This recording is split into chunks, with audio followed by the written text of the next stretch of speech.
আছে। আর শোনো, সেদিনকে মতো নাচ জানা কলা ভাজো না, একটু নুন ঝাল কম দিয়ে ঝোল করো। ঠিক আছে, তুমি গা ধুতে যাবে না? হ্যাঁ যাবো তো, তেলের শিশিটা দাও।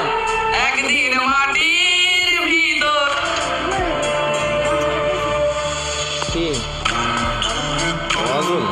কেমন আছো জান?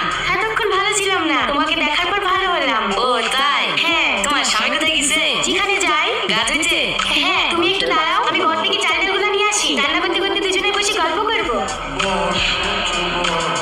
ওভাবে কি দেখছো? তোমাকে। কেন আজ নতুন দেখছো নাকি? সারাদিন তো তোমার এই চুলের ভেতরেই থাকি, কতটুকু বা দেখার সময় পাই, তাই যেটুকু সময় পাই